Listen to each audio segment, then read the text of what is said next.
Salam sejahtera dalam kasih Tuhan Yesus Kristus. Salam komando. Kita bersyukur kepada Tuhan Yesus. Malam hari ini kita boleh ada dan kita kembali boleh beribadah kepada Tuhan. Dan terima kasih Bapak Ibu, kita boleh ada lewat Bapak Ibu beribadah baik di media Zoom prayer meeting maupun Bapak Ibu yang ada di live streaming channel YouTube Menara Doa Segala Bangsa. Dan silakan Bapak Ibu yang ingin berbagi dengan apa yang kita dapatkan pada malam hari ini, apakah itu penyataan, apakah itu penglihatan, atau juga Tuhan taruh impresi dalam hati kita untuk sesuatu yang Tuhan kehendaki kita sampaikan. Silakan. Saya Pak. Ya, silakan Ibu. Saya Pak. Maria. Ya, Maria Labora dan Ibu Popi ya. Silakan Bu Maria. Shalom untuk semua. Malam ini saya cuma mau sampaikan satu hal saja untuk Ibu Shirley. Saya nggak tahu. Tuhan taruh hari ini, saya nggak tahu. Dari mulai masuk ibadah tadi, Bu Shirley, Tuhan kasih sesuatu untukmu. Itu ada di Yeremia 33 ayat 3. Tuhan berkata kepadamu, Bu Shirley, berserulah kepadaku, aku akan menjawab engkau dan akan memberitahukan kepadamu hal-hal yang besar yang tidak terpahami, yaitu hal-hal yang tidak engkau ketahui. Dari awal Bu Shirley, Tuhan bawa saya, Tuhan bawa mata saya hanya memandangmu. Dan Tuhan berkata, Shirley, Tuhan mengasihimu. Setiap tetesan air matamu dari awal penyembahan yang dibawa Bu Lenda, Tuhan tahu air matamu. Bahkan kalimat terakhir dari lagu Bu Lenda tadi, di saat engkau tidak mampu, Tuhan ada bersamamu. Aku percaya, Shirley, aku percaya engkau akan kuat. Engkau akan kuat. Itu firman Tuhan hari ini. Dan Tuhan bilang, Ibu Shirley, kuat terus, kuat terus. Tidak ada yang tidak bisa Tuhan lakukan untukmu. Hari ini air matamu ditampung. Air matamu saat ini akan menjadi kemuliaan. Dan seperti Mazmur 126, kau akan bersorak-sorak, Ibu Shirley. Engkau akan bersorak-sorak. Tidak ada pesan apapun hari ini.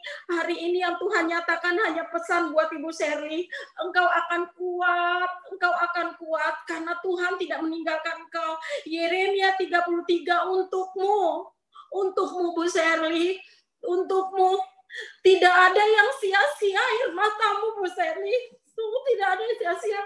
Tuhan mengasihimu. Dari awal ibadah tadi, Tuhan ajak mata saya dari sekian banyak orang. Tuhan hanya membawa kepada dirimu. Dan dirimu akan sembuh secara caranya Tuhan. Shirley, caranya Tuhan, engkau akan dapat itu. Engkau akan dapat seperti lagunya Ibu Deborah tadi, Ibu Lenda tadi, bahwa di saat engkau nggak kuat, di situ tangan Tuhan akan bekerja untukmu. Hari ini juga harus ini kau akan nyatakan, Bu Shirley ya. Tadi hari ini pegang Yeremia 33. Tuhan akan buka sesuatu yang besar untukmu. Hapus air matamu, engkau akan bersama Tuhan.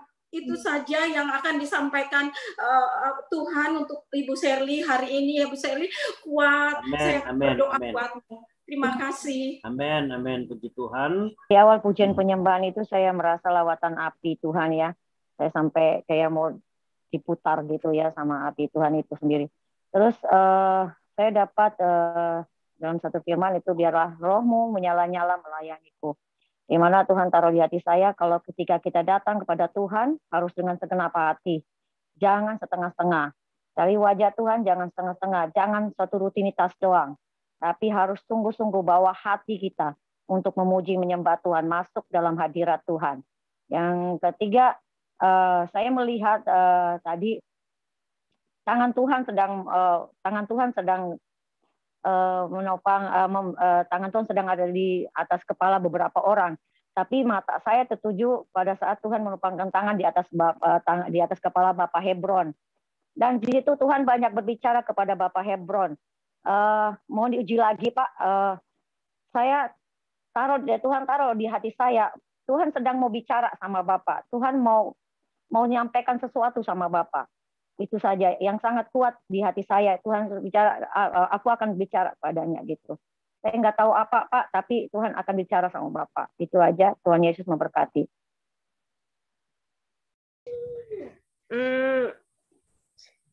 Tadi saya tutup kamera waktu penyembahan.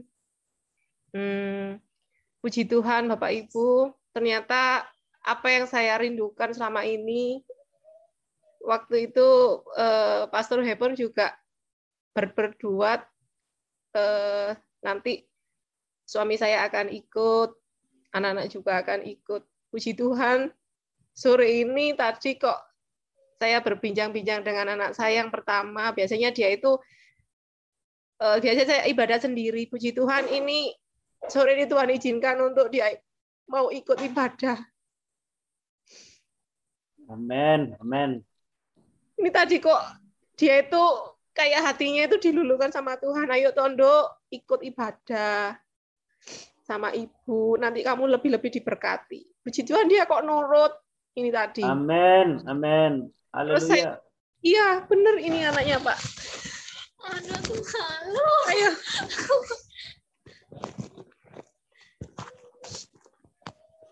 Shalom, shalom. Shalom, selamat malam. Iya, ini tadi Ibu bawa Alkitab sendiri-sendiri ya, saya gitu. Dia nurut, dia taat. Ya, dia langsung ke kamar bawa. Biasanya dia itu ayo ikut, enggak. Tapi beberapa hari ini Tuhan jawab apa yang saya rindukan. Amin, haleluya. Terima kasih Pastor Hebron, terima kasih untuk semuanya. Namanya Ibu, nama anaknya Bu siapa? Bu Nova. Lintang. Lintang, biar Lintang setia cari Tuhan. Amin. Ya, sayang sama orang tua, belajar hidup takut sama Tuhan. Amin. Minta. Saya juga hamba Tuhan juga, Pendeta Nehru. Iya. Jadi belajar. Ini yang saya rindukan. Beberapa hari lalu kalau salah hari Senin waktu itu Pastor Hebron juga nanti keluarga akan dipulihkan. Ini tinggal satu tugas saya untuk ayahnya.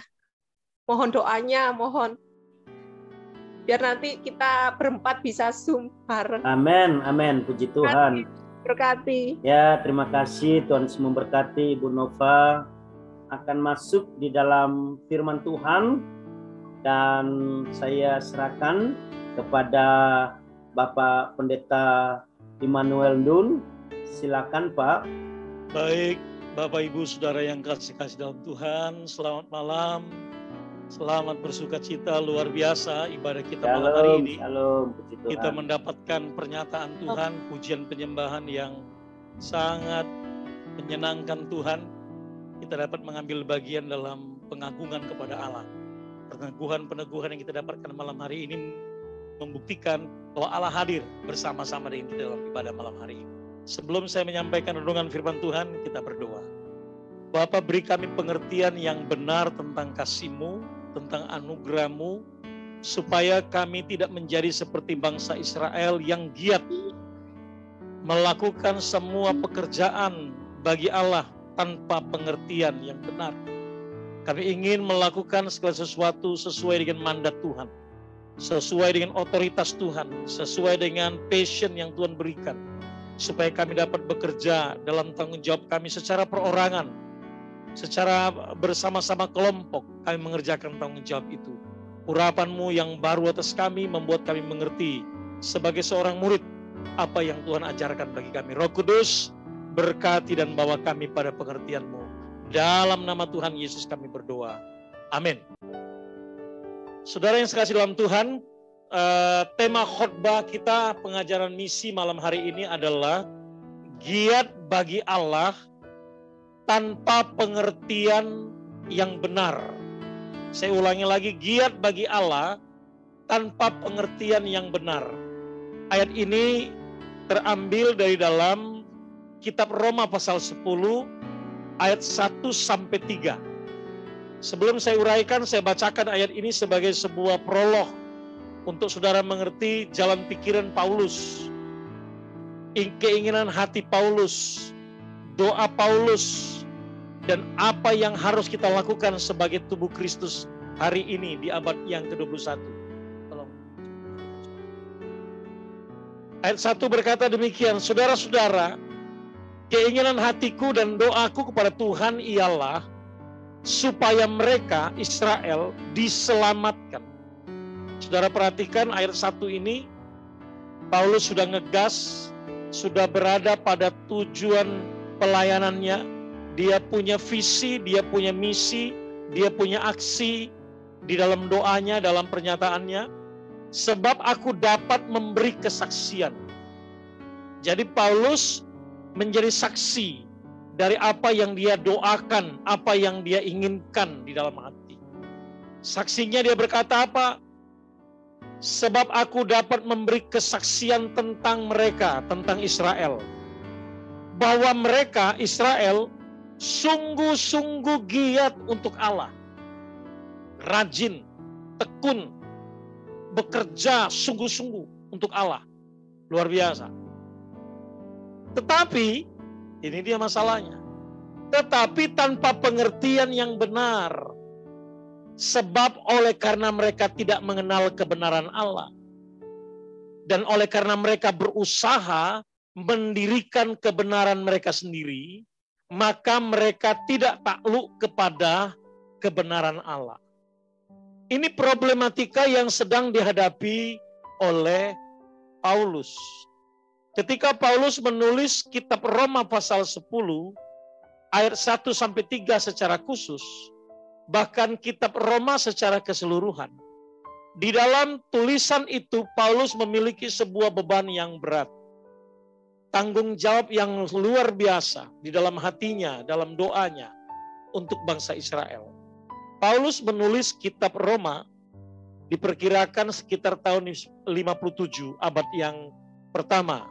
Ketika rasul-rasul sudah bergerak ke berbagai macam tempat dan murid-murid sudah tersebar, tahun 57 Paulus menulis surat kitab Roma ini kepada jemaat yang ada di kota Roma.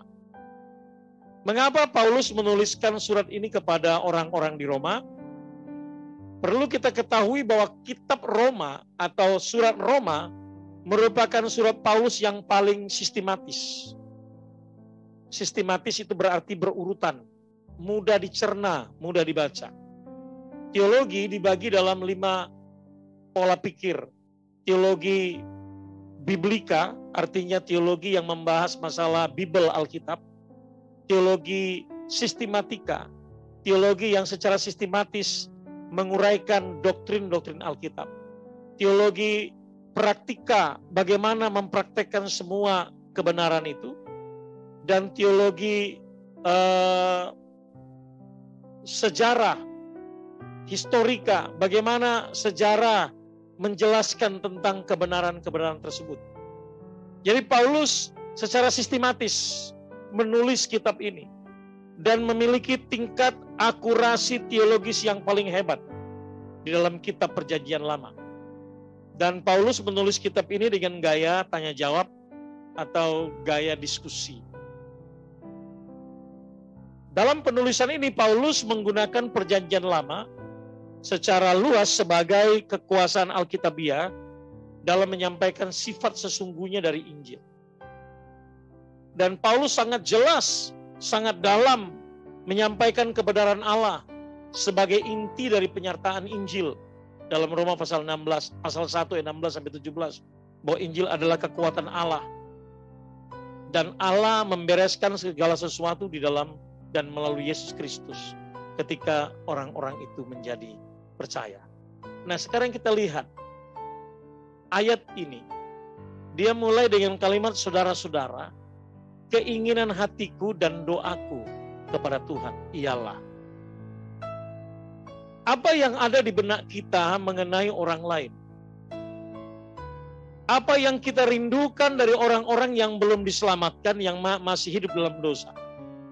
Adakah mereka menjadi bagian keinginan hati saudara, yang saudara pikirkan, yang saudara olah, yang saudara khawatirkan, yang saudara tangisi? Ataukah orang-orang itu menjadi pokok-pokok doa saudara? Kata keinginan hati dan doa adalah dua kata kunci penting membuat seorang pendoa, seseorang dapat mengasihi orang-orang yang dia doakan dengan sungguh-sungguh. Seorang yang memiliki keinginan hati yang kuat, memikirkan keselamatan orang lain, temannya, sahabatnya, keluarganya, orang tuanya, sanak familinya, lingkungannya, masyarakatnya, dan orang itu menyertakan dalam doa, maka itu yang akan terjadi dalam diri Paulus. Apa yang ada dalam diri Paulus ketika dia berkeinginan hati mengenai bangsa Israel dalam doa-doanya?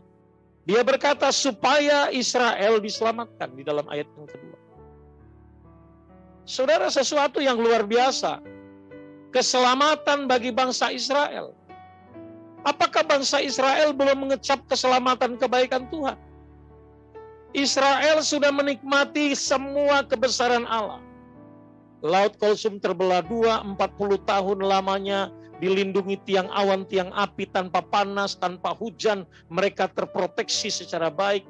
Pakaian mereka tidak rusak, makanan mereka, burung dan roti setiap hari tersedia secara otomatis. Mereka bisa dapatkan perlindungan kuasa Tuhan dari musuh-musuh, segala sesuatu yang tidak mungkin didapatkan oleh orang-orang pada generasi sebelum dan sesudahnya dinikmati oleh Israel. Mengapa? Karena mereka bangsa pilihan Allah dan milik Tuhan. Tetapi dalam konteks ini kita melihat Israel telah menolak Allah. Israel telah membelakangi Allah.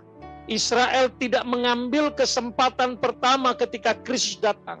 Justru merekalah yang melakukan hal-hal yang jahat kepada Allah. Pada Kristus tentunya lewat Yesus. Siapakah yang berteriak, salibkanlah dia, salibkanlah dia.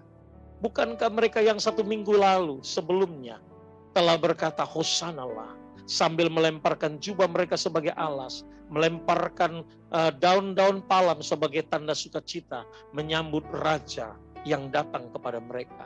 Mereka berkata, Hosanalah, terpujilah Tuhan. Tetapi 1 minggu kemudian orang-orang yang sama yang berkata, salibkanlah, salibkanlah dia. Israel gagal. Sehingga Paulus memiliki sebuah keinginan, doa yang sangat kuat. Supaya mereka diselamatkan. Saudara, keselamatan sudah diberikan. Kristus sudah datang. Tetapi Israel secara sistematis menolak. Karena mereka kecewa. Yesus yang datang tidak dalam konsep mereka. Mereka berpikir juru selamat, raja yang membebaskan mereka, yang disebut Mesias, adalah raja yang akan mengusir penjajah dari negeri mereka. Mereka berdiri sebagai bangsa yang berdaulat. Mereka berpikir demikian. Tetapi Allah tidak berpikir seperti itu. Allah datang untuk menyelamatkan roh, jiwa, dan tubuh mereka dari kebinasaan. Dan keselamatan itu keselamatan secara holistik. Bukan berkaitan hanya dalam sebuah sistem pemerintahan. Sebab aku dapat memberi kesaksian. Bagian yang ketiga. Bagaimana Paulus menjadi saksi hidup. Dari apa yang dia katakan bahwa orang-orang ini sangat giat. Mereka sungguh-sungguh giat untuk Allah. Kata sungguh-sungguh diulang. Merupakan sebuah tanda, bukti, bahwa orang-orang Yahudi sepengetahuan Paulus adalah orang-orang yang giat, orang yang serius, orang yang sungguh-sungguh sebagai pelaku dari tindakan-tindakan yang mereka pikir baik, bahwa mereka sungguh-sungguh. Kalau saudara perhatikan, orang-orang Yahudi adalah orang-orang yang memiliki hubungan yang sangat erat dengan Allah. Mereka disunat sebagai sebuah ikatan perjanjian. Bangsa-bangsa lain disebut bangsa tidak bersunat. Mereka milik Tuhan yang dikhususkan. Betapa giatnya mereka berdoa. Para imam, para pemimpin mereka berdoa di tikungan-tikungan jalan dengan suara yang keras berseru bagi kesejahteraan manusia. Mereka berdoa dengan tasbih yang panjang. Mereka melakukan kegiatan-kegiatan ibadah, mempersembahkan korban, membawa persembahan yang sangat teliti. Jintan adas manis yang kecil-kecil kata Yesus, mereka persembahkan secara teratur. Mereka sangat giat. Dalam peribadatannya, setiap tahun mereka datang ke Yerusalem membawa persembahan untuk pengampunan dosa bagi seisi rumah keluarga mereka. Sangat giat. Mereka pergi di sinagog, mereka datang ibadah di rumah-rumah sembahyang setiap hari, melakukan kegiatan ibadah mereka secara rutinitas. Mereka sangat giat. Nanti kita akan lihat seberapa giat kita hari-hari ini. Seberapa giat gereja yang ada pada kita hari-hari ini. Mungkinkah giat itu dapat melaksanakan rancangan Tuhan? Atau sebaliknya, apa yang dikatakan oleh Paulus? Sungguh-sungguh giat untuk Allah, tetapi tanpa pengenalan yang benar. Saudara, kita tidak bisa giat sambil berharap melakukan dengan baik apa yang kita kerjakan, jikalau kita tidak tahu kebenaran itu. Yesus, kau kebenaran yang menyelamatkanku. Kalau kita tanpa Yesus, kebenaran kita seperti kain kotor. Kebenaran itu tidak akan membuat kita mengerti secara baik apa yang harus kita lakukan. Untuk baik melakukan kebaikan-kebaikan, kenali kebenaran itu. Tanpa pengertian yang benar, mereka hanya menduga-duga. Dalam ayat itu berkata, sebab oleh karena mereka tidak mengenal kebenaran Allah, dan oleh karena mereka berusaha untuk mendirikan kebenaran mereka sendiri, maka mereka tidak takluk kepada kebenaran Allah. Ini gambaran yang menyedihkan dari orang-orang yang sangat giat, kata Paulus. Aku saksi, kata Paulus, aku melihat dengan mataku, aku berinteraksi dengan dia. Bahkan dalam satu kejadian, Paulus memberi kesaksian. Di dalam Kisah Rasul pasal 22, dia katakan dia dulu adalah orang yang sungguh-sungguh giat melakukan pekerjaan Tuhan tanpa mengenal kebenaran. Bagaimana dia beribadah, bagaimana dia mempersembahkan korban, bagaimana dia mengambil bagian dalam kegiatan-kegiatan.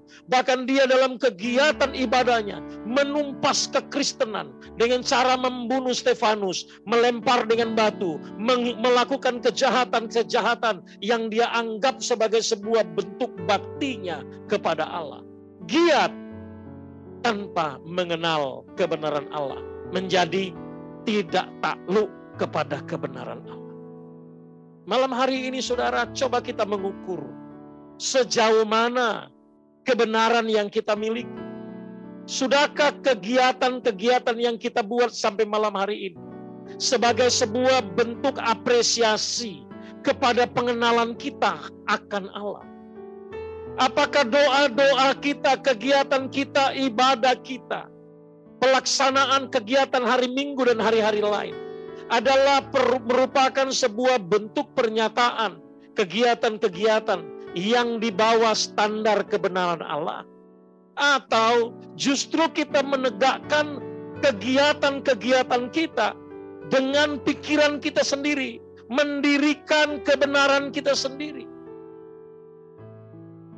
Coba kita renungkan lagi. Betapa bangsa Israel ditolak oleh Allah karena mereka berusaha untuk mendirikan kebenaran mereka sendiri. Mereka tidak meletakkan semua tindakan kegiatan mereka, kata giat menjadi kegiatan mereka di bawah standar Allah. Apapun yang kita kerjakan tanpa giat berdasarkan standar Allah, maka kegiatan itu menjadi kegiatan yang agamawi. Sekali lagi saya katakan, kegiatan-kegiatan yang tidak tunduk kepada kebenaran Allah, tidak takluk kepada kebenaran Allah, kegiatan-kegiatan yang rutinitas agamawi, yang tidak berdampak apa-apa bagi dirimu, apalagi bagi orang lain. Bagi Tuhan, jauh. Ketika orang-orang mengerjakan bagiannya sesuai dengan ketundukan mereka kepada kebenaran, maka Yesus berkata, "Syabaslah engkau, hai hambaku yang setia." Mengapa Allah memuji orang-orang itu yang sederhana mengerjakan bagian-bagiannya? Ada yang mengerjakan 1 talenta, 3 talenta, 6 talenta, mengerjakannya dengan baik, karena mereka melakukannya berdasarkan pemahaman kebenarannya Allah, tunduk kepada otoritas kebenaran Allah. Saya mengamati di dalam kehidupan bergereja, berpuluh-puluh tahun, gereja tersesat pada konsep-konsep berusaha mendirikan kebenarannya sendiri. Gereja dan para pemimpin membangun gereja dengan tujuan-tujuan dirinya menjadi pusat dari harapan. Visi dari gereja bersumber dari pikirannya, dirinya, kebenarannya. Dan memang segala sesuatu yang diolah dengan sistematika ekonomi yang baik bisa berjalan dengan baik. Saudara mengelola sebuah usaha, pengelolaan usaha itu dengan sistem ekonomi yang baik, sistem administrasi yang baik, pekerjaan itu juga baik. Juga gereja, apabila ditata kelola dengan pelayanan yang baik, dengan sistematika administrasi yang baik, gereja juga bisa bertumbuh dengan baik. Tapi ukurannya bukan kebaikan-kebaikan dan keberhasilan yang kita ciptakan. Sudahkah kita giat melakukannya karena kita mengenal kebenaran Allah dan takluk di bawah kebenaran, mengerjakan seperti yang Allah inginkan? Ini sebuah koreksi bagi kita hari ini. Paulus mengatakan, aku menjadi saksi. Karena dia menjadi saksi, dalam hatinya ada keinginan besar untuk bangsa itu dipulihkan, bangsa itu diubah. Bahkan dia tidak malu-malu menjadikan bangsa itu sebagai pokok doanya dalam Roma pasal yang ke-10. Berapa banyak kita sudah berdoa bertahun-tahun lewat menara doa ini? Sudahkah kita berdoa agar para pemimpin dan gereja umat Tuhan kembali kepada kebenaran Allah, bekerja di bawah otoritas rancangan Allah?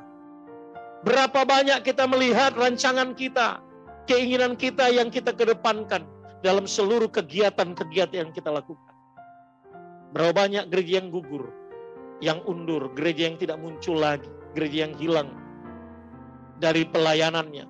Berapa banyak pendeta-pendeta yang undur dari pelayanan, yang tidak lagi dalam penggembalaan. Berapa banyak saya berjumpa dengan orang-orang tersebut di berbagai macam kota. Mereka undur. Kenapa? Karena mereka menyadari sekian puluh tahun sia-sia. Kerja keras mengerjakan segala sesuatu. Ternyata mereka giat mengerjakan sesuatu berdasarkan apa yang mereka pikirkan. Kekecewaan akan datang kemudian kepada orang-orang yang tidak bekerja berdasarkan penundukan dirinya kepada rancangan dan kekuatan Allah. Mari bersama-sama kita tunduk dan takluk kepada kebenaran Allah. Kebenaran Allah seperti apa yang menolong kita dan mendorong kita hari ini? Malam hari ini adalah malam misi. Malam di mana saudara akan belajar tentang tanggung jawab kita sebagai seorang murid Kristus. Maka karena itulah apa yang menjadi keinginan hati dan merupakan doa yang sangat kuat dari seorang Paulus menjadi perhatian kita malam hari ini. Saudara-saudara,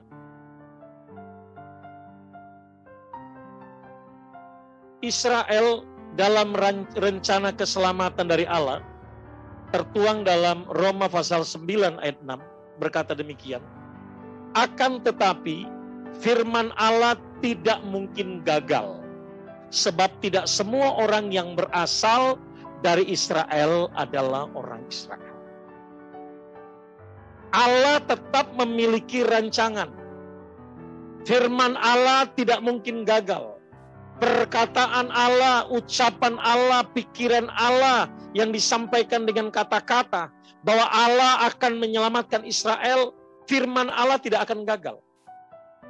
Hari ini kita melihat jumlah orang Israel yang percaya sangat minim dibandingkan dengan jumlah mereka. Di sini Paulus sedang membahas sebuah pilihan Israel di masa lalu. bagaimana di masa lalu pilihan Israel adalah menyembah berhala. Mereka tidak tunduk kepada hukum Allah.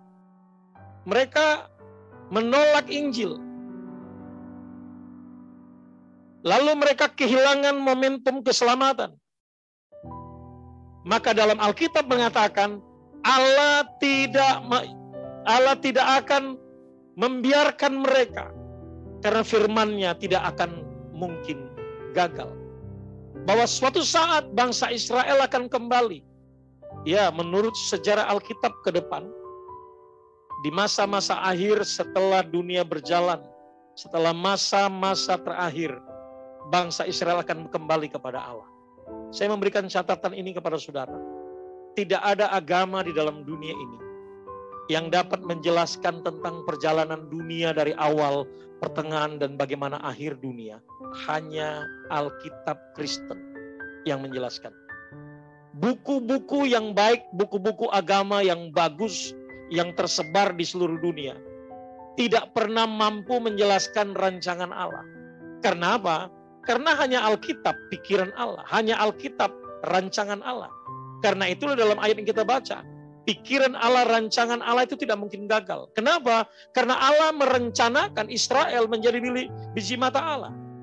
Dan kalau saudara perhatikan dalam kitab Wahyu, di pintu gerbang itu masing-masing ada nama-nama 12 suku Israel. Dan bangsa Israel, suku Israel adalah suku yang khusus, yang spesial bagi Tuhan, yang akan ada di sorga dalam kekekalan bersama-sama dengan orang percaya. Maka saudara, ada beberapa unsur dalam pembahasan Paulus mengenai Israel dalam rencana keselamatan Allah. Pertama, dalam Roma pasal 9 ayat 6 dan seterusnya. Di sana bagaimana Allah memilih Israel di masa lampau. Walaupun kemudian mereka gagal. Paulus menegaskan bahwa janji Allah kepada Israel, walaupun mereka gagal, tetapi janji itu tidak akan gagal sepenuhnya. Karena akan muncul mereka-mereka yang setia kepada janji Allah. Mereka yang akan datang kepada Allah. Yang tercatat dalam Kejadian pasal 12 ayat 1-3 dan ayat pasal 17-19 tentang janji keselamatan Allah lewat Abraham, bangsa-bangsa akan mengenal Allah. Nah, di kalangan orang Israel senantiasa ada orang-orang yang akan menerima janji itu, walaupun jumlah mereka sangat minim. Sangat minim. Yang kedua, dalam Roma pasal 9 ayat 14-29, Paulus menunjukkan bahwa Allah berhak untuk berbuat sesuatu kehendak yang baik secara individual maupun secara bangsa. Allah sudah menolak Israel pada waktu mereka tidak taat kepada Kristus. Tetapi Allah berhak untuk menyatakan belas kasihan-Nya kepada orang-orang yang berbalik kepada Allah. Bahkan kepada orang-orang yang bukan Israel. Allah menawarkan keselamatan kepada mereka jikalau mereka bersedia menerima. Maka gereja lahir. Gereja lahir sebagai sebuah media bagi Allah menawarkan keselamatan itu di luar Israel. Jika Israel tetap setia melakukan tugasnya, maka gereja tidak perlu lahir. Karena mereka menjadi media Allah.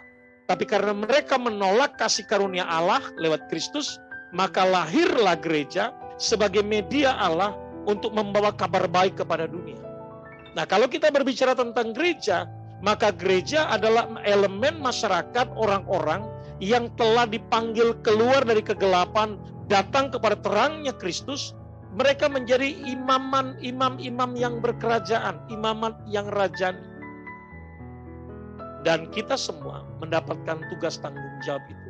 Yang ketiga, Paulus menerangkan dalam Roma pasal 11 ayat 1-36 bahwa penolakan Israel hanya bersifat sebagian dan sementara. Mengapa? Karena akhirnya mereka akan menerima keselamatan Allah dalam Kristus. Ada beberapa tahapan yang akan mereka terima. Dan tahapan-tahapan itu ketika Allah belum menolak Israel yang sejati, karena ia tetap setia kepada kelompok sisa yang tetap setia kepada Kristus dengan menerima Kristus dan seterusnya. Dan kalau kita melihat data hari ini, saudara, penduduk Israel, penduduk Yahudi seluruh dunia diperkirakan mencapai 17 juta, di bawah 20 juta. Penduduk Yahudi di Israel mencapai 9,3 juta.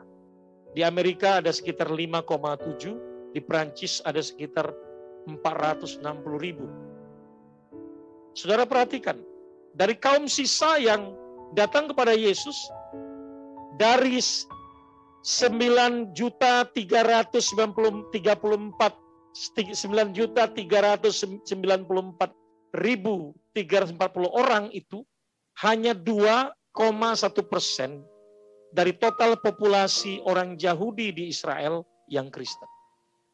Bahkan Islam lebih besar, populasinya 6, sekian. Kristen minoritas sampai hari ini. Tetapi Allah tetap setia menyatakan bahwa kaum sisa akan tetap diselamatkan. Dan ini merupakan pergerakan Allah selanjutnya. Bahwa lewat kaum sisa, Allah ingin bergerak menyatakan kuasa kasih-Nya kepada bangsa itu. Karena itu saudara-saudara dan saya harus terus berdoa untuk Israel. Khususnya kaum sisa. Agar mereka bertindak dan melakukan kegiatan yang giat betul-betul berdasarkan kebenaran Allah. Tidak lagi berdasarkan pikirannya sendiri. Nah, kalau kita lihat pasal 10:1 tadi, Paulus berkata, saudara-saudara, keinginan hatiku dan doaku kepada Allah bagi Israel adalah keselamatan bagi mereka. Walaupun Rasul Paulus dapat berkata bahwa bangsa Israel adalah bangsa yang sudah tersandung karena dosa, sudah dipermalukan karena kejahatannya, tetapi Paulus masih tetap rindu supaya orang-orang itu beroleh keselamatan.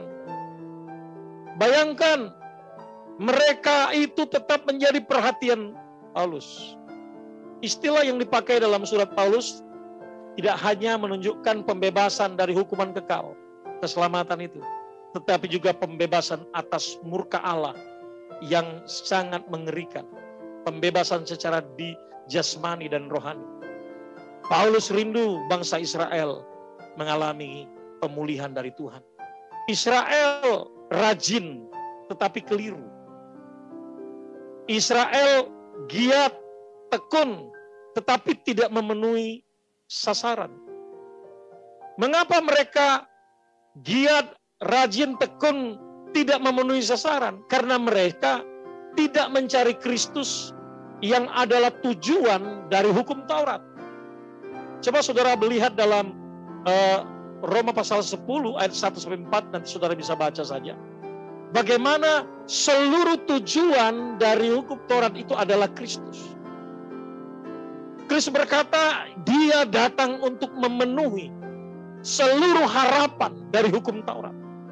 Harapan hukum Taurat adalah kebenaran oleh iman.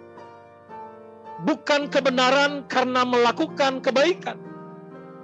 Abraham melakukan kebaikan dipertimbangkan sebagai kebenaran.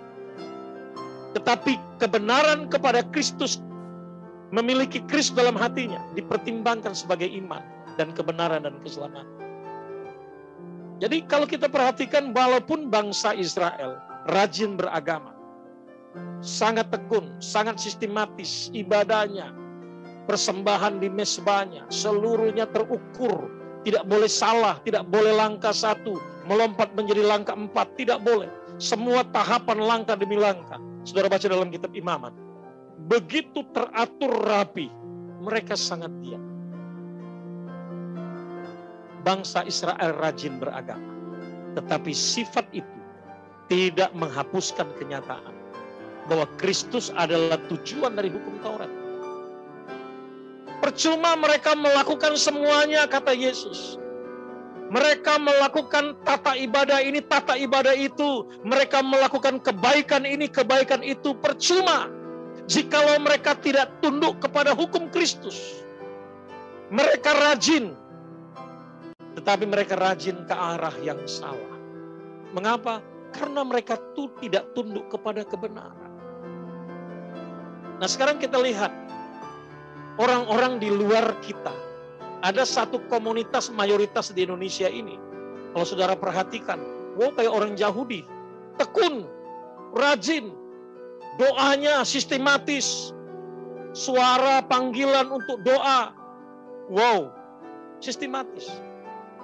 Mereka melakukannya dengan sangat giat. Tetapi apakah mereka mencapai apa yang dimaksudkan oleh Paulus? Tunduk kepada hukum Kristus? Tidak. Karena itu saudara-saudara, banyak orang yang giat, banyak orang yang hebat, banyak orang yang rajin. Tuhan Yesus mengecam orang-orang itu. Persepuluhan dari jintan, adas, manis, segala sesuatu kamu buat. Tetapi persembahan kepada Allah kamu tidak lakukan dengan sungguh-sungguh dari hatimu. Ini orang-orang yang tidak tunduk kepada hukum kebenaran. Pembenaran karena iman tidak meniadakan janji Allah kepada bangsa Israel. Bangsa yang dipilih oleh Allah tidak mau dibenarkan sebagai bangsa. Tetapi zaman ini, kalau kita lihat data tadi, ada pribadi-pribadi yang dibenarkan. Dan pada akhir zaman, seluruh Israel akan dibenarkan. Dan janji Allah kepada Abraham akan digenapi olehmu.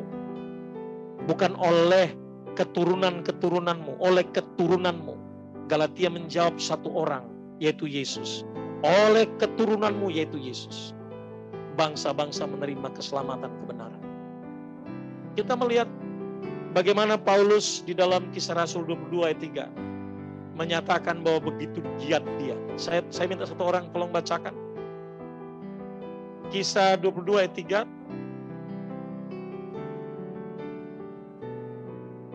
Saya bacakan kalau tidak ada. Aku adalah orang Yahudi, lahir di Tarsus di tanah Kilikia, tetapi dibesarkan di kota ini. Dididik dengan teliti di bawah pimpinan Gamaliel dalam hukum nenek moyang kita.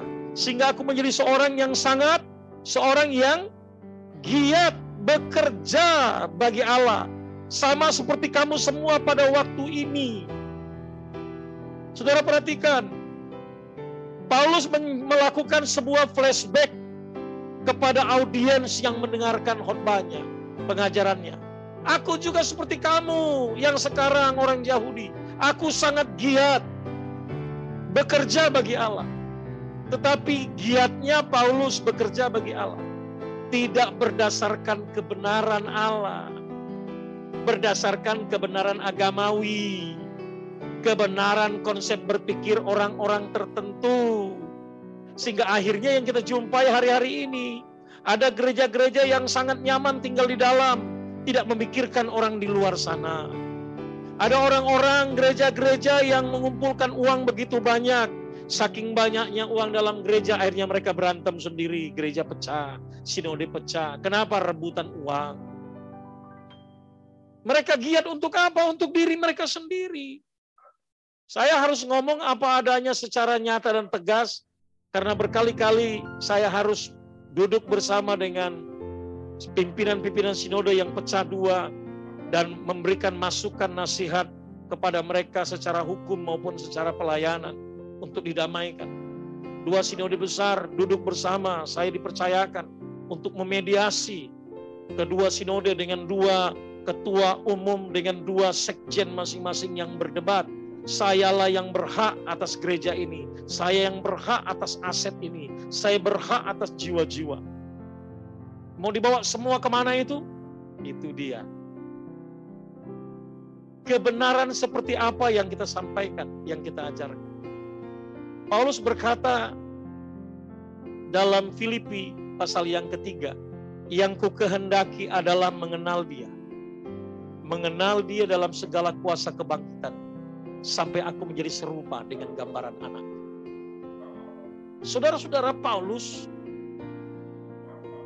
pada surat Filipi membuat sebuah pernyataan yang mengagetkan. Dia berkata, yang kukehendaki adalah mengenal dia. Dalam surat Tesalonika, Paulus berkata, orang yang mengenal Allah akan hidup. Yang tidak mengenal Allah akan mati. Jadi mengenal Allah dan tidak mengenal Allah itu hidup dan matinya seseorang. Dalam Filipi, ketika Paulus menulis kitab itu, surat itu yang terakhir sebelum dia dihukum mati, dia berkata, yang kukehendaki mengenal Allah. Apakah Paulus baru mengenal Allah? Tidak. Dia sudah mengenal Allah. Tetapi pengenalan akan Allah menjadi pokok utama dalam hidupnya setiap hari. Mengenal Allah dalam pembacaan kitab suci. Pengenalan Allah dalam penyembahan. Orang yang mengenal Allah dalam penyembahan, dia akan menyembah Allah secara benar. Mengenal Allah akan membuat ibadah kita lebih terarah kepada Allah. Ketika kita mengenal Allah, mengenal kebenarannya, maka semua yang kita kerjakan, konsep-konsep yang kita lakukan, pengumpulan dana dan uang kita dalam gereja untuk membangun gereja Tuhan adalah pembangunan gereja misi yang bergerak untuk menjangkau orang-orang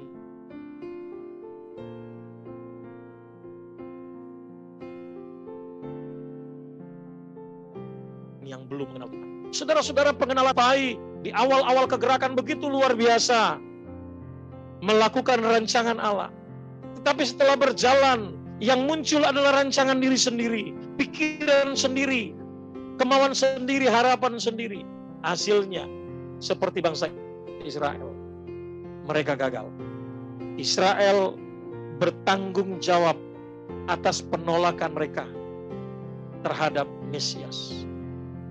Roma 10:3, sebab oleh karena mereka tidak mengenal kebenaran Allah dan oleh karena mereka berusaha mendirikan kebenaran mereka sendiri, maka mereka tidak takluk kepada kebenaran Allah. Saudara-saudara yang kasih dalam Tuhan, kita masuk kepada aplikasi. Sebetulnya konsep kebenaran yang sudah kita terima seperti apa yang dapat menyenangkan hati Tuhan? Yang olehnya ketika kita melakukan dengan giat kegiatan-kegiatan pelayanan itu membuat Tuhan dimuliakan. Teritori kerajaan Allah diperluas. Orang-orang diselamatkan secara kualitas, bukan saja kuantitas. Secara kualitas mereka tumbuh sebagai seorang murid Kristus. Gereja yang giat bagi Allah tanpa pengetahuan yang benar tentang panggilan misi gereja akan menjadi gereja yang tidak berdaya ketika menghadapi liku-liku dan keadaan yang terjadi dari waktu ke waktu. Saudara dapat melihat catatan sejarah.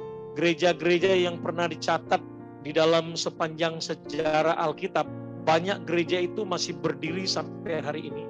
Tapi ada beberapa gereja yang mulai kehilangan fokus dan kendali dan kehilangan identitas. Tadi saya katakan kepada saudara, saya jumpai ada banyak gembala-gembala yang tidak menggembalakan lagi, berhenti. Pendeta-pendeta yang berhenti, gereja-gereja yang ditutup, dijual menjadi tempat yang lain dan seterusnya. Mengapa? Karena fokus misi dan panggilan mereka beralih kepada keinginan-keinginan mereka sendiri. Nah, karena itu saudara, mari kita lihat apa yang seharusnya kita lakukan sebagai gereja, baik ke dalam maupun keluar. Fungsi-fungsi kita ke dalam dan keluar harus kita lakukan. Dalam aplikasi ini mari kita lihat bagaimana kita harus giat bagi Tuhan dengan pengetahuan yang benar, dengan kebenaran yang benar. Indonesia adalah negara dengan jumlah penduduk Islam terbanyak di dunia. Pertanyaan saya buat saudara, renungkan pertanyaan ini. Apa mimpimu bagi Indonesia hari ini? Apa mimpi besarmu untuk Indonesia? Apa mimpimu bagi kota di mana engkau berada hari ini? Apa mimpimu bagi tempat RT di mana engkau hidup, tinggal, berinteraksi, bekerja, berjualan, dan segala sesuatu? Apa mimpimu untuk daerah itu? Karena mimpi Anda harus ada tunduk di bawah kebenaran. Dalam Galatia pasal 3:8 berkata, dan kitab suci yang sebelumnya mengetahui bahwa Allah membenarkan orang-orang bukan Yahudi oleh karena iman, telah terlebih dahulu memberitakan Injil kepada Abraham. Olehmu segala bangsa akan diberkati. Dalam Galatia pasal 3:8. Bahwa sesungguhnya kitab suci mengatakan hal itu. Bahwa orang-orang pada zaman kita hari ini dibenarkan oleh karena iman. Dan Allah sudah datang kepada Abraham. Injil sudah disampaikan kepada Allah lewat Abraham. Olehmu segala bangsa. Oleh keturunanmu. Bukan oleh keturunan-keturunan. Banyak orang tidak. Tapi janji itu diberikan kepada Yesus. Ya, janji nubuatan dalam Kejadian pasal 12 ayat 1-3. Aku akan membuat engkau menjadi bangsa yang besar. 1. 2. Aku akan memberkati orang-orang yang memberkati engkau. 3. Olehmu semua kaum di muka bumi akan mendapat berkat.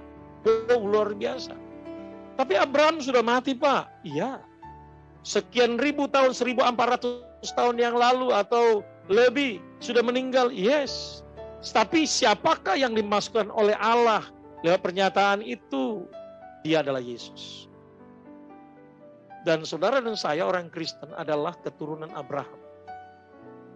Dalam maksud tujuan keselamatan.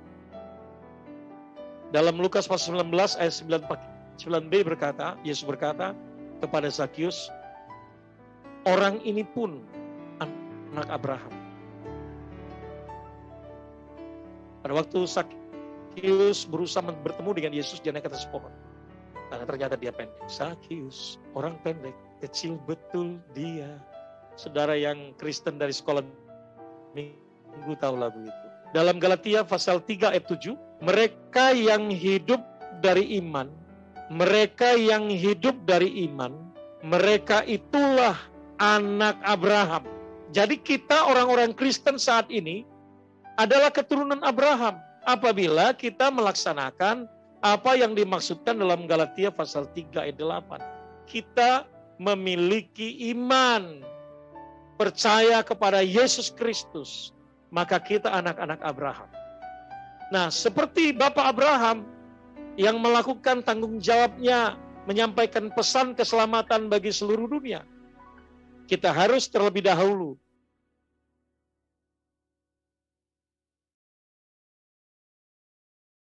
memberkati orang-orang di sekitar kita dengan Injil Kristus. Kenapa? Karena kita ingin giat, tunduk kepada kebenaran Allah, sehingga giat kita berfaedah.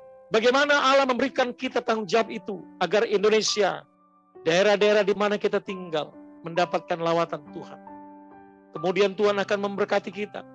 Semua berkat merupakan hasil langsung dari kesungguhan kita dan ketaatan kita yang tulus terhadap perintah Allah.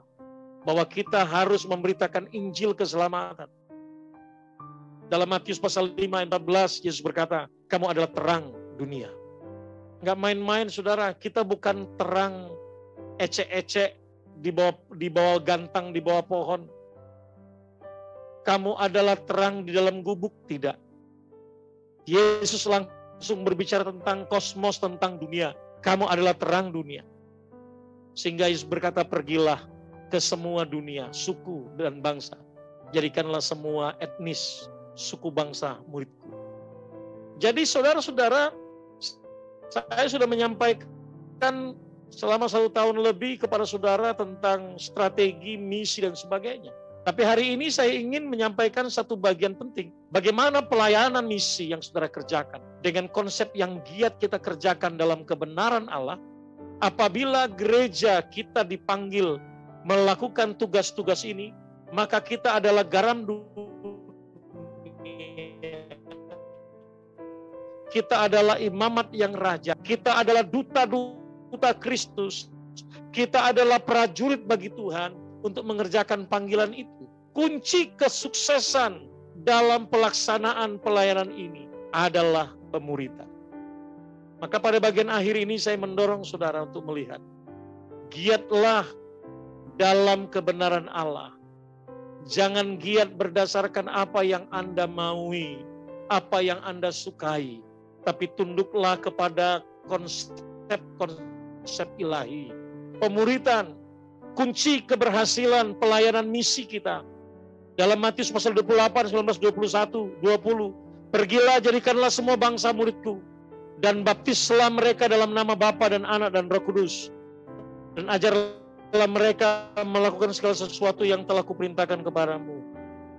Dan ketahuilah aku menyertai kamu senantiasa sampai kepada akhir zaman.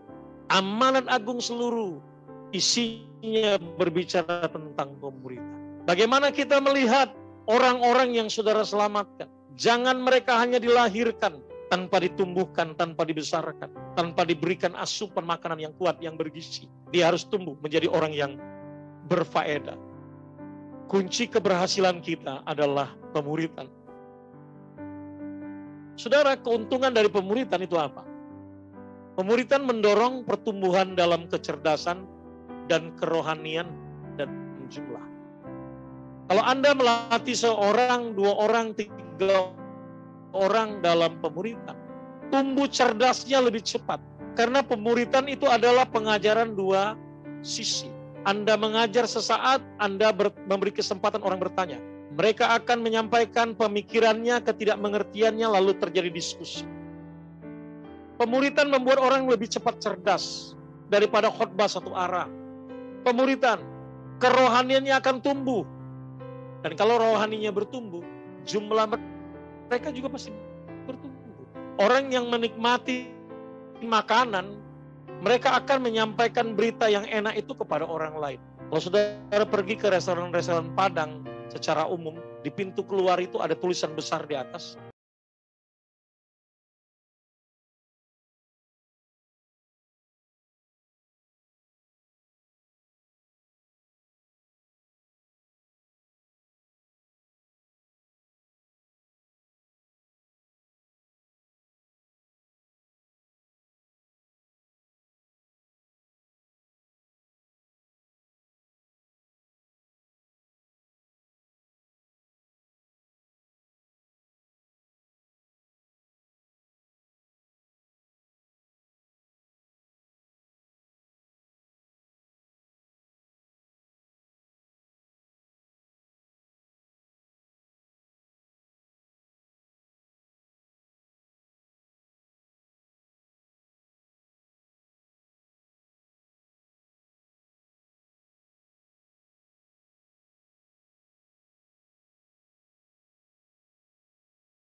Orang-orang yang tidak terlalu dihitung di masyarakat. Saya ketemu pemuda ini baru keluar dari penjara. Dia tidur di lapo tua dengan pakaian yang bau kotor dari penjara. Rambutnya keriting, penuh dengan kotor, nggak mandi, giginya kuning, kotor, kurus, matanya cekung. Bau sekali. Saya datang bertemu dengan dia, saya sedang beli saksang. Dia sedang tidur, saya bangunkan, hei, kenapa kau tidur di sini? Di seguarmu. Bah, aku Riston om. Bah, amargamu. Riston Aritonang. Dari mana kau aslimu? Aceh Tenggara. Kenapa kau begini? Duduklah dia, om, hidupku ini susah. Keluar penjara, masuk penjara, hidupku nggak jelas. Jual narkoba, pakai narkoba, sekarang aku kena sakit TBC. Sudah mau mati aku. Besok hari Minggu, mandi kau, datang ke gereja, saya tunggu kau hari Minggu. Besok, iya om. Besok dia datang. Hari Minggu, waktu jabat tangan dengan saya lihat bajunya rapi, cuma kebesaran. Celananya juga kepanjangan, dia gulung-gulung. Bilang, kenapa bajumu, celanamu besar kali? Gak ada baju om, gak ada kain aku. Jadi, aku pinjam sama teman. Oh iyalah. Lalu saya bilang sama dia, kau jangan pergi kemana-mana. Mulai hari ini, kau tinggal sama saya di gereja. Di sini om, iya kenapa? Dalam dirimu ada panggilan. Tuhan memanggilmu untuk melayani. Langsung dia nangis. Iya om, aku mau. Dan hari ini dia jadi gembala, misi di perbatasan Lampung, Sumatera Selatan. Dia melayani orang-orang suku-suku yang ada di daerah-daerah pedalaman itu. Kalau mungkin nanti bisa hadir di dalam pertemuan yang digagas oleh Pak Hebron. Mungkin suatu saat dia bisa hadir. Amen. Orang dari pedalaman, hidupnya hancur. Tapi setelah dia dimuridkan, wow, dia jadi pemimpin yang kuat. Dia mempengaruhi banyak orang. Dalam sebuah penelitian dari studi psikologi menemukan fakta. Satu orang dalam sepanjang hidupnya mampu mempengaruhi 10.000 orang. Dan saya lihat dia orang sederhana, tapi banyak orang yang dia pengaruhi. Berdasar penelitian psikologi, saudara, satu orang dari kita dalam ruangan ini, satu orang dari saudara. Saudara itu mampu mempengaruhi 10.000 orang sepanjang hidup saudara. Artinya, berapa banyak jiwa-jiwa yang dapat kita selamatkan dengan pengaruh positif yang dapat kita bagikan. Jadi keuntungan dari pemuritan menghasilkan pemimpin-pemimpin yang tangguh. Pemuritan memimpin kepada pelipat gandaan. Bukan hanya sekedar membuat orang bertambah, tapi orang berlipat-lipat ganda. Saya memberikan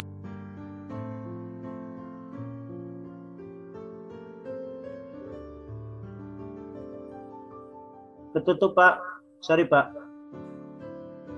Pak Emmanuel, ketutup. Tiba-tiba saja. Oke, sekarang sudah oke? Sudah bisa? Lanjut. Halo? Lanjut. Halo? Lanjut, baik. Saya menyampaikan sebuah strategi gereja mula-mula dengan konsep pemuritan. Saudara perhatikan dalam Kisah Rasul pasal 2 ayat 41. Di sana tercatat jumlah orang percaya 3.000 orang. Lalu pasal 2 ayat 47, beberapa waktu kemudian telah meningkat menjadi 5.000 orang. Itu lihat KKR. Lalu dari pasal 5 ayat 14 telah meningkat menjadi 7.000 orang. Saya ulangi lagi ya. Kisah Rasul pasal 2 ayat 41 3.000 orang. Kisah Rasul pasal 5 ayat 14 Kisah Rasul 2 ayat 47 5.000 orang. Lalu melompat menjadi Kisah Rasul pasal 5 ayat 14 mencapai 7.000 orang. Tetapi dari Kisah Rasul pasal 5 sampai Kisah Rasul pasal 12, 7 pasal, telah terjadi sebuah peningkatan secara efektif pertumbuhan yang disebut dengan pelipat gandaan menjadi 20.000 jemaat. Itu terjadi dalam rentang waktu kurang dari 5 tahun. Kurang dari 5 tahun, Kisah Rasul pasal 2 mencatat hanya 3.000 orang, tetapi hampir 5 tahun kemudian Kisah Rasul pasal 12 telah mencapai 20.000 orang. Sekarang pertanyaannya, apa yang menyebabkan pertumbuhan dari 3 menjadi 5, 5 menjadi 7 itu biasa, tapi dari 7 menjadi 20, ada 13.000 penambahan yang sangat cepat. Rahasianya apa? Maka Kisah Rasul juga menjelaskan kepada kita pemuritan yang efektif. Bagaimana setiap orang yang melakukan tugas-tugasnya tidak saja melakukan penambahan jumlah jemaat, tetapi juga melakukan pelipat gandaan. Seorang murid adalah seorang yang memiliki kekuatan yang luar biasa. Saya katakan tadi, pengaruh seorang murid ada 10.000 orang sepanjang hidupnya. Apa yang dimaksud dengan murid? Dalam Strong Greek Dictionary, dalam kamus besarnya bahasa Yunani, bahasa Ibrani, dan bahasa Yunani, kata murid itu mengandung memulai kata matetes. Seorang pembelajar, seorang murid, seorang pengikut, seorang yang dilatih menjadi seperti gurunya. Ya, dilatih seperti gurunya. Seorang yang dipanggil dengan panggilan yang kuat dalam sebuah misi untuk memuridkan orang lain. Jadi kalau saudara seorang murid hari ini, belajarlah dari guru saudara, sungguh-sungguh. Terima pengajarannya, lalu mulailah memuridkan orang-orang di sekitar saudara. Saya memuridkan banyak sekali orang, dan generasi-generasi orang-orang itu berikutnya saya tidak jumpai lagi. Kenapa? Karena generasi pertama, kedua saya masih melatih mereka mengajar, tapi generasi ketiga mereka sendiri yang melatih dan mengajar. Sehingga seringkali saya bertemu dengan lapisan-lapisan murid-murid yang sudah sekian susun jauhnya. Pada suatu saat ketika saya melayani, saya bertemu dengan seorang ibu, dan ketika saya mau melayani dia, mau bersaksi tentang Yesus, ternyata dia duluan bersaksi tentang Yesus kepada saya. Saya kaget. Dia bilang, Bapak mesti percaya Yesus kalau Bapak mau selamat. Saya tersenyum, saya bilang, iya, saya sudah punya Yesus dalam hati. Oh, Bapak Kristen? Iya. Oh, saya sudah terima Yesus, saya juga pendeta, saya bilang. Dia kaget, kok bisa Pak? Iya, saya pendeta. Ibu, saya penginjil Pak, saya evangelis. Oh iya, dari mana? Dari Sumatera Selatan. Oh, saya dari Sumatera Selatan, Bu. Di mana Ibu? Saya melayani suku ini, suku ini. Di mana posisinya? Di sini, di sini. Wow, saya bilang, siapa yang membimbing Ibu? Yang membimbing saya seorang ibu mantan dukun, Pak. Dia budukun, bertobat, dilayani oleh pemimpin kami sebelumnya. Lalu pemimpin itu saya nggak kenal karena saya nggak pernah ketemu. Dan dia bertobat dan dia memuridkan orang-orang, dan saya muridnya yang ke-7. Dalam gelombang pemuridannya, dia gelombang yang ke-7. Oh, saya bilang, jadi Ibu gelombang yang ke-7 dari pemuridan itu? Iya. Oh, siapa nama ibu dukun itu? Kalau disebut namanya Ibu Rebeka. Hah? Ibu itu murid saya, Pak, Bu. Tahun 91, dia seorang dukun dari sebuah desa di daerah Suku Haji. Dia kaget.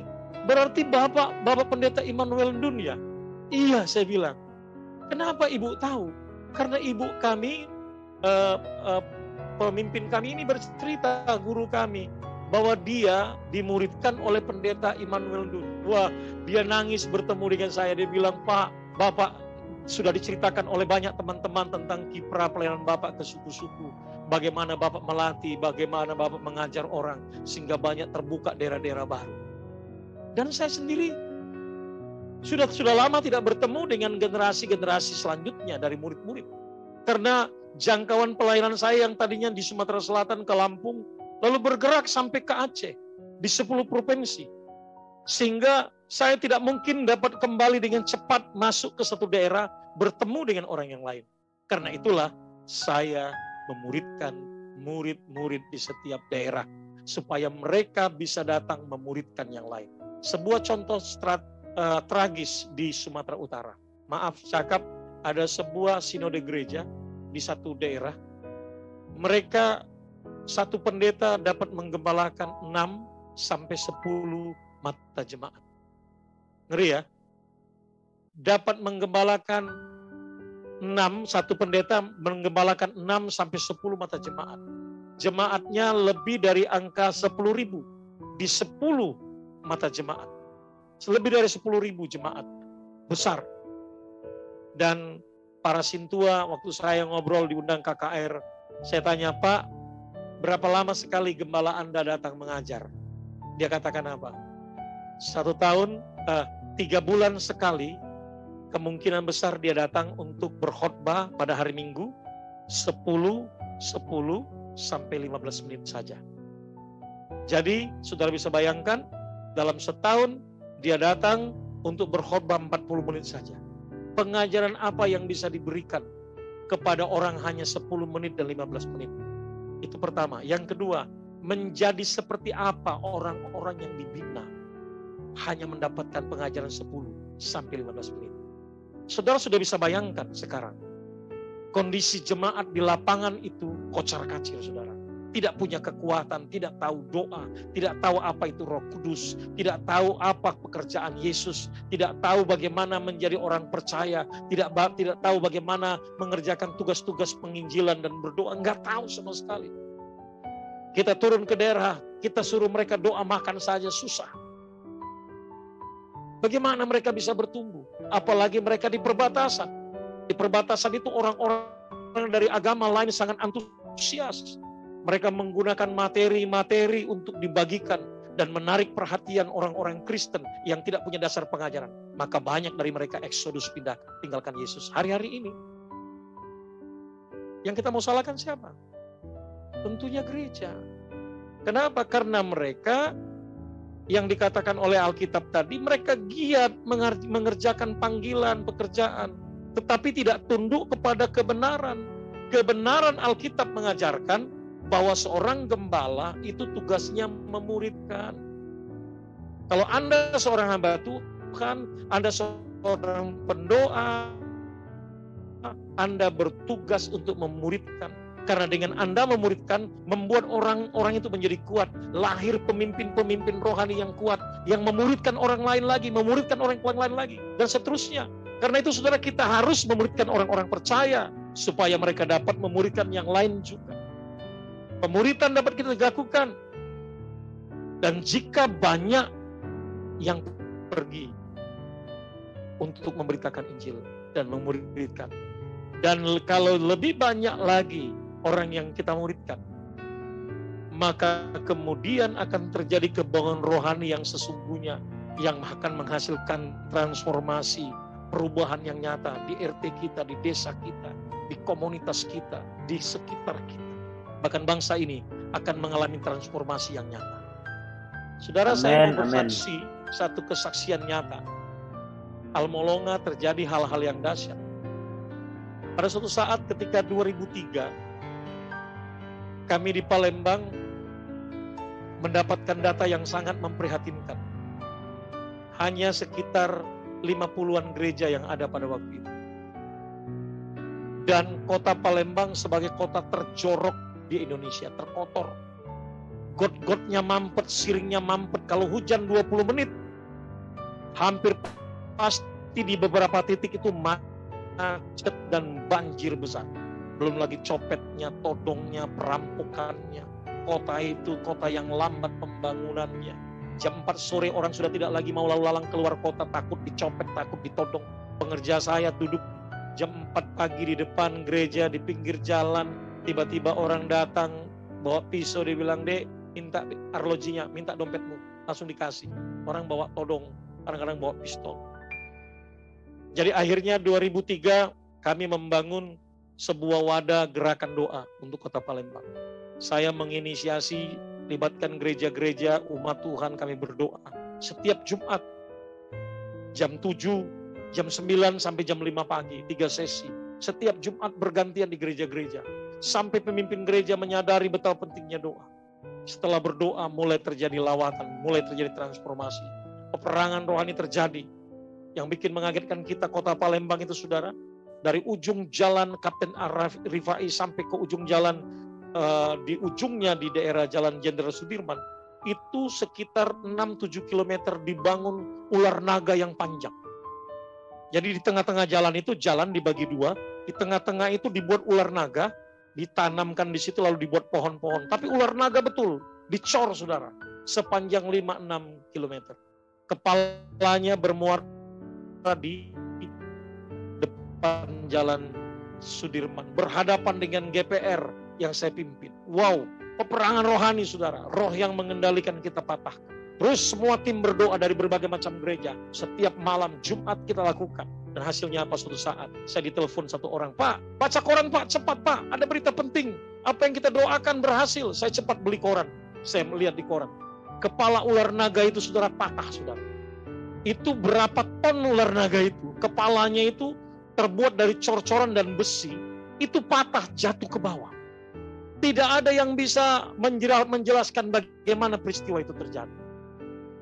Persis seperti patung Dewa Dagon ketika Daniel mulai berdoa, hancur, berantakan. Dan itu terjadi di kota Palembang. Sejak itu saudara, transformasi mulai terjadi. Pemulihan mulai terjadi. Mulai pemimpin baru datang. Seorang wali kota yang melihat pergerakan ini. Kami audiens berbicara kepada dia bahwa gereja peduli terhadap kota. Lalu kita memberikan masukan-masukan kepada wali kota, kepada gubernur terpilih untuk kita mendiskusikan. Dan akhirnya mereka mengambil sebuah tindakan di luar angan-angan pikiran banyak orang. Apa yang dilakukan? Semua todong copet di Palembang dikumpulkan, diberi seragam Pol PP, dan mereka digaji sebagai Pol PP untuk menjaga keamanan Palembang.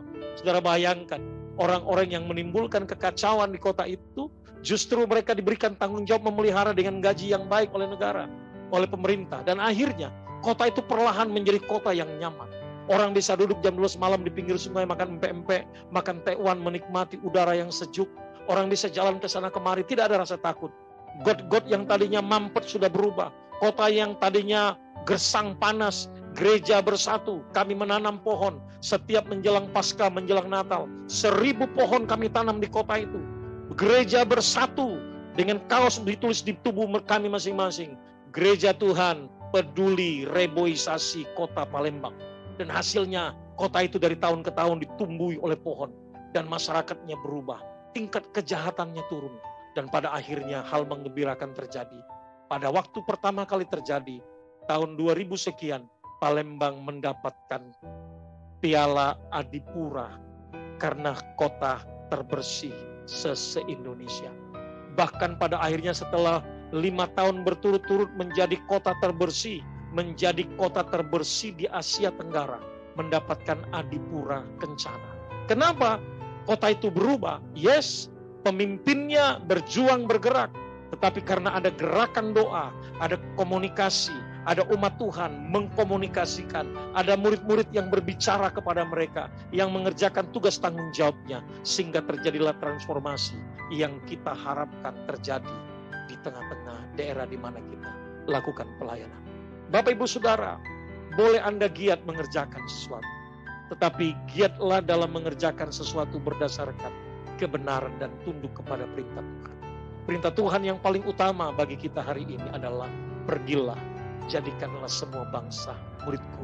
Transformasi terjadi ketika kita murid Tuhan bersedia memuridkan murid yang lain, dan murid-murid itu memuridkan yang lain. Sinode Gereja Pantikosta Rahmat baru saja beberapa hari yang lalu, hari Minggu tepatnya, kami mentabiskan 50 planters, 50 penanam jemaat yang dilatih menjadi murid untuk mereka pergi memuridkan lain, orang-orang lain. Dan kita berharap gereja Tuhan bersatu, bersama-sama, berpegangan tangan, bersinergi, ya, sehingga akhirnya lewat sinergi yang dilakukan, maka akhirnya gereja dapat secara bersama-sama bekerja di setiap daerah. Saya berharap dan berdoa agar para pemimpin gereja yang ada di seluruh Indonesia, mari kita membangun sinergi kerja bersama-sama. Jangan menjadikan sinode satu dengan yang lain sebagai saingan. Sudah capek kita melihat bahwa pemimpin lain melihat pemimpin yang lainnya, gereja lain sebagai musuh, sebagai lawan. Sudah tinggalkan konsep itu. Anda sedang dirasuk setan itu dengan konsep seperti itu. Gereja lain, pendeta lain itu bukan musuh. Mereka teman sekerja. Saudara dan saya harus bersama-sama kita sinergi membangun kekuatan. Bagaimana caranya kita sinergi di setiap kota? Pertama, rendah hati. Perhatikan kelebihan orang lain daripada kelebihan Anda sendiri. Lihat orang lain dengan kelebihannya. Apa kecakapannya, hormati. Ya, rendah hatilah. Untuk bermain di sebuah kota, saudara, dalam sinergitas tidak mudah. Saya alami di usia muda. Saya sudah terpilih sebagai Sekretaris Umum Oikumene Kristen Sumatera Selatan selama 15 tahun, 3 periode. Orang muda diberi kepercayaan. Saya belajar dari para orang-orang tua, rendah hati, supaya kita mendapatkan banyak hal. Bagaimana cara kita bersinergi dalam kota? Yang kedua, berakal budi. Berpahami cara berpikir orang lain terlebih dahulu. Bagaimana cara berpikirnya? Oh, orang ini berpikirnya maju. Oh, orang ini berpikirnya sehati. Oh, orang ini pikirnya baik. Perhatikan. Yang ketiga, terbuka. Jangan pernah menutup pintu bagi saudara-saudaramu. Walaupun dia beda gereja, beda organisasi, beda jaringan doa, beda menara doa, enggak masalah. Memangnya cuma menara doa kita yang paling bagus? Memangnya cuma sinode kita yang paling top? Tidak. Kita ini anggota tubuh Kristus, ada tangan, ada kaki, mata, dan selanjutnya. Semua kita bersinergi. Mulut gak bisa bilang, oh aku paling top, kata-kataku paling top. Tapi kalau perutnya terganggu, maka mulut juga yang akan mengeluh, aduh perutku sakit. Ya. Yang keempat, bagaimana cara kita bersinergi di dalam kota untuk menjaga pemulihan tetap kita lakukan, bekerja sama. Temukan kegerakan Tuhan, lalu mengalirlah bersama-sama dengan kawan-kawan. Di kota-kota kemana saya pergi, selalu saya membangun gerakan doa. Karena gerakan doa adalah pemicu awal terbukanya pelayanan. Tanpa doa, sia-sia apa yang kita lakukan. Bekerja sama. Jangan bekerja sama kepada orang yang sama, tapi carilah orang yang tidak sama. Kadang-kadang kita harus bekerja sama kepada hal-hal yang memang sama sekali sulit dibangun kerjasama. Tapi kita harus lakukan. Pada satu masa ketika pelayanan terjadi di kota kami di Sumatera Selatan, saya mau katakan Oikumene Kristen Sumsel itu gabungan semua gereja. Minus Advent. Advent tidak pernah hadir pada waktu itu dalam kegiatan Paskah dan Natal bersama. Karena ada konsep-konsep yang harus kita hargai. Tetapi suatu saat ketika saya menjadi sekum, saya berkomunikasi dengan pendeta Advent. Saya bilang, Pak, mari bersama-sama. Kita tubuh Kristus harus membangun kekuatan bersama-sama. Palembang ini nggak bisa dijangkau hanya 1-2 gereja, kita semua bekerja. Lalu terjadi komunikasi, pendetanya datang ke kantor saya datang ke kantornya, kami duduk bersama. Lalu suatu saat pendeta ini ngomong, Pak, mau nggak Bapak bicara dengan pimpinan sinode kami? Bapak Pendeta Sudirman Nenggolan, saya mesti sebutkan nama. Lalu akhirnya dibuatlah pertemuan 2 pihak, jadi kami dari Oikumene, di situ ada PGI, PGPI, PGLII, Baptis, Bala Keselamatan, Katolik, dan Oikumene Kristen Sumatera Selatan. 6 aras ini hadir bersama-sama, berhadapan langsung dengan pimpinan sinodenya. Lalu terjadilah komunikasi. Setelah komunikasi berjalan, agak kaku, saudara. Karena apa? Karena memang tidak terbiasa. Karena konsep berpikir Kristen, Advent beda. Karena beda, mereka nggak boleh sama dengan kita. Dan mereka pun menganggap, kami beda, kami nggak usah kumpul dengan Kristen. Dan ini justru merugikan kita. Dan hasilnya, ketika komunikasi berjalan, saya menyampaikan sebuah pesan kepada Bapak Ketua Sinode Gereja Advent. Saya bilang, Pak Pendeta Nenggolan, kalau mungkin kekristenan dengan Advent kita berbeda. Mungkin perbedaan kita mencapai 70-80% sama, 20-30% kita berbeda. Oh iya Pak Pendeta, katanya. Andai kata kita samanya cuma 70%, 80%. Tetapi tidak sama 20-30%. Mari Pak, yang sama kita olah menjadi satu kerjasama yang baik. Yang tidak sama kita jadikan sebagai kekayaan bagi kita. Yang kita jaga dan kita hormati. Agar kita dapat bangun sinergi dalam kota. Tiba-tiba Bapak Pendeta Sudirman itu berdiri dengan menangis. Memeluk kami satu persatu. Dia bilang, Pak, sudah lama aku nantikan kalimat seperti ini. Kami tidak berani mendahuluinya. Dan waktu Bapak ngomong, gereja Tuhan ngomong di Sumatera Selatan, kami siap Pak melebur menjadi satu. Sejak itu sampai hari ini, seluruh kegiatan Natal, Oikumene, Paskah, pastilah Advent ada berserta dengan kita. Walaupun ada perbedaan. Yang terakhir, bagaimana cara kita bersinergi? Ramah. Saudara perhatikan, lebih mudah mendapat 1000 musuh daripada mendapatkan seorang teman. Jadilah ramah. Yesus berkata, belajarlah daripadaku, karena aku lemah lembut dan rendah hati. Jadilah orang yang lemah lembut, bukan lemah gemulai ya. Kalau gemulai lain. Ini lemah lembut. Lemah lembut itu kata-katanya membuat orang menjadi terbangun, menjadi gairah, menjadi antusias. Itu ramah dan lemah lembut. Jadilah hamba Tuhan yang lemah lembut. Pada suatu saat ada satu orang bicara sama saya, Pak, ngomong sama Bapak enak kok. Kenapa enak?